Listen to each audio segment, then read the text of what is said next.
Okay, here we have the 4 mist coats on. You can see the color is really starting to get rich looking, starting to shine. And even though there's only 4 light mist coats, there's a few places that I thought I was beginning to see bubbles. These will be very, very tiny, so you have to really get close and look, and often you have to get down and get at an angle and look at it from the side, long ways around the diameter of the shell. And I went ahead and smeared those in with my finger. Now I'm going to try to put not a full wet coat, but just a light medium coat on, which would have some decent coverage, and we're going to watch for bubbles.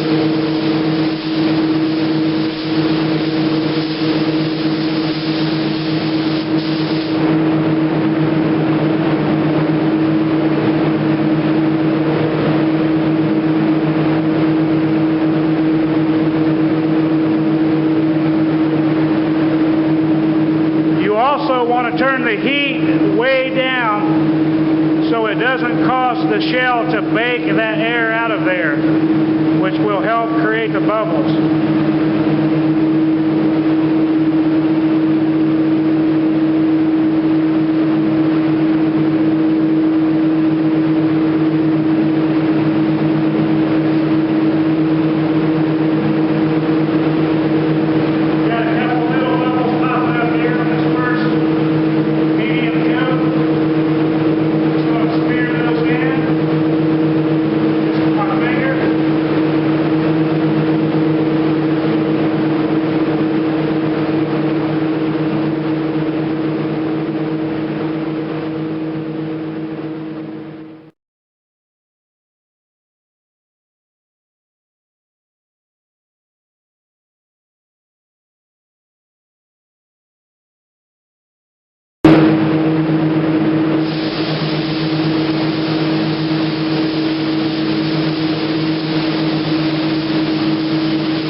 Here we applied 3 medium coats, and there were a few areas that I thought I saw bubbles trying to appear, so I just went around, smeared those in with my finger.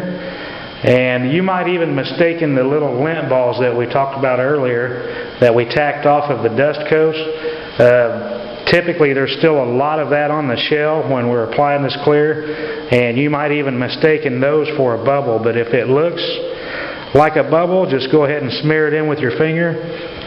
Just there off to the left side, there's a few lint balls. I got real close, scoped those out. Those are lint balls, they're not bubbles. Now we're going to go ahead and try to apply our first full wet coat of clear.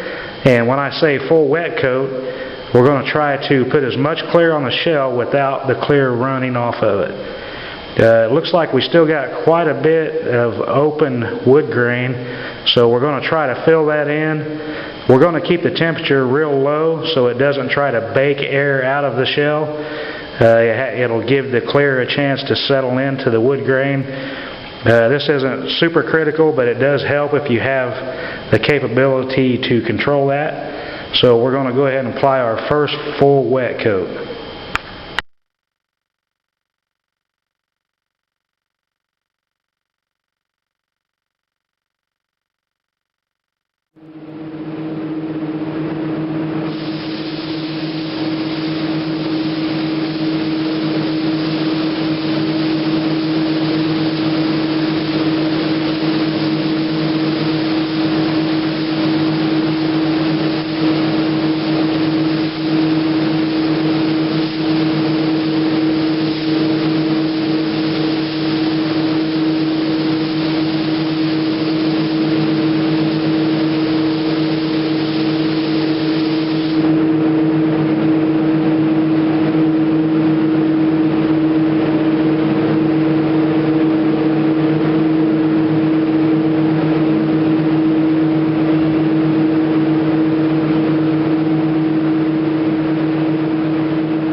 Okay, here we have our first full wet coat.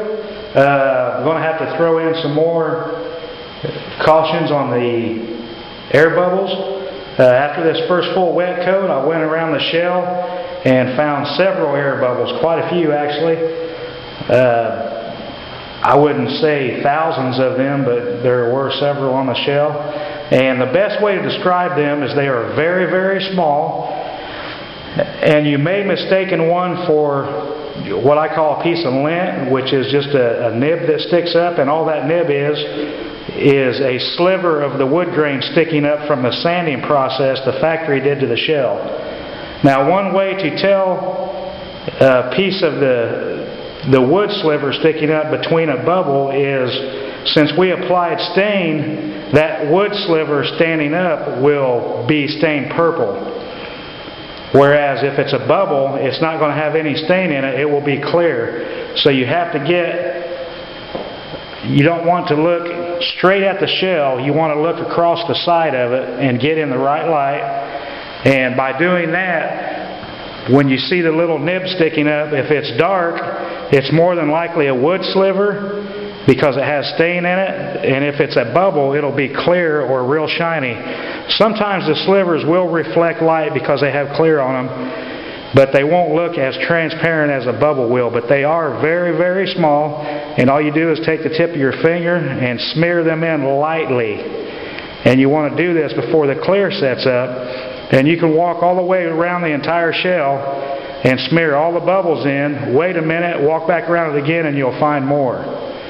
And they'll continue to come out of the clear as you go through the process. So every coat of clear up until the last coat or two, you definitely want to walk around the shell and look for air bubbles and just lightly smear these out. And you're going to have a very rough shell. You're not going to have a smooth, high gloss factory finish by the time we get all these coats of clear on. Mainly what we're doing, as I stated before, is burying the wood grain. And it's going to take a lot of clear to do that, so don't expect it to look super slick, super smooth, and all of that fancy stuff, because it's not going to happen. So now we're ready for our second full wet coat of clear.